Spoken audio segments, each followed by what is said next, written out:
Hey, what's up, you guys? First off, happy holidays, Merry Christmas Eve, Merry Christmas, and Happy New Year coming up for me and Tom. To everybody tuning in and everybody watching, we appreciate you all as always, and we want to show you real quick something on Christmas Eve here to help you with your tile install. Check this out. Okay, so what we want to show you, we didn't get a chance to show you on the front side with the actual install. So we had a video we put out about plumbing your walls, and all this ties in now when the tile went up. What we want to tell you now that everything is up, everything is pinstriped, completely perfect. We're going to show you that. Hang in there with us real quick. We want to show you the order and what we did and why we did it this way. You can tile. Most people, I think, that I have seen, a lot of them tile the entire back wall. There's several different ways. You can throw this up here. Let me tell you how me and Tom do it and why we do it this way, especially with large format tile, but we really do it this way pretty much every tile we use. What we did is we started, the math was pretty simple. Whatever your tile math is might be different.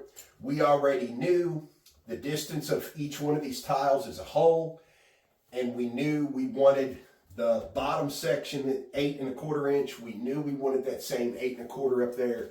So we just diced up our math like that to where we have two full slabs. Nice piece right here, exactly equal to the top. It just kind of brought everything together and made it look really nice. The install part, the way we kind of do it, a lot of these large tiles have cupping issues, meaning this is completely straight. If this is my tile, it's coming down straight. As it gets to the center, I'm being drastic so you can see what I'm talking about. It kind of cups, it smiles. So the center of the tile's bulged out a little bit further than the top and bottom. So even though we knew our walls were straight, they were plumb, the back wall was straight, all the walls were straight and plumb. If we would have set the back wall first, we would have been in trouble. First thing we did is figure out where the first tile needs to go. We set a ledger board with a laser all the way around. That way, every time we set these down, we know they're going to be completely level and in line with the next one. First one we did was this one right here. And immediately, when this got hit to the wall, we had our grabo sucked into this tile, moved it back and forth, okay, to collapse a lot of the thin set in behind here.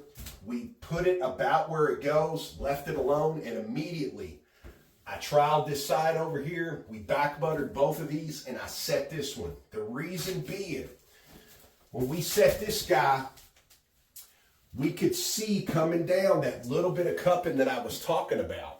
So we have a vibrator that we use to collapse a lot of these ridges in behind here and get this to suck down flat.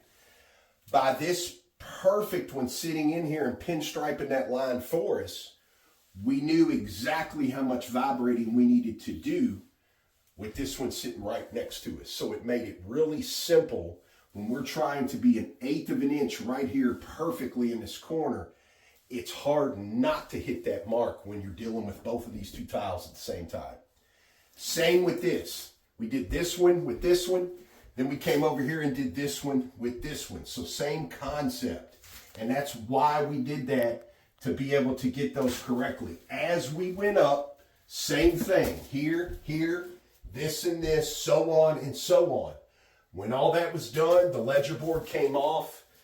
Bottom two, this one. Because now, here it is at the finish. And I promise you, if we would have set this entire back wall as straight as our stuff was, behind the scenes was plumb, because of the cupping, even putting a level on here and checking how plumb that is, when you're only dealing with something so tiny, it just takes a little bit to be out of whack. When you fill that in with silicone, you're going to see that a mile away, widen, shrink back down, the whole nine. So that eliminates all that for me and Tom. Then, here it is on the finish side. After all this was up, had dried, came in, I want to show you. Remember, we did this before the tile was up. And I want to sit here and show you something.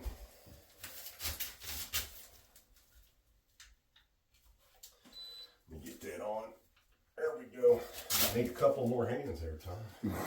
All right, so look, I'm just going to set this flat on here, and I'm holding it with one hand. See the double zeros? Come in here on this side. Now, look at that level. That's why. Check it out.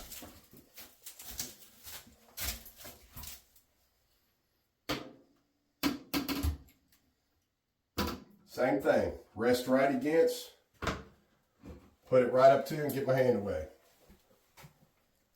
Now look at the level down there. Ride that up for them, Tom, so they can see it.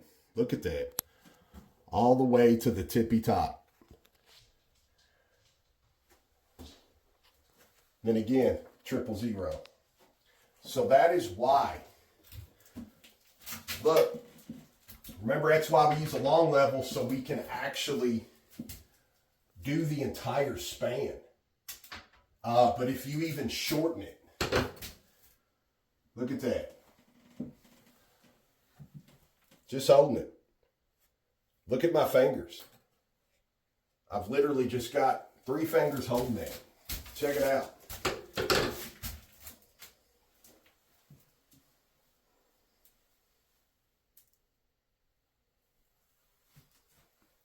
So I know there's a bunch of different ways to do stuff.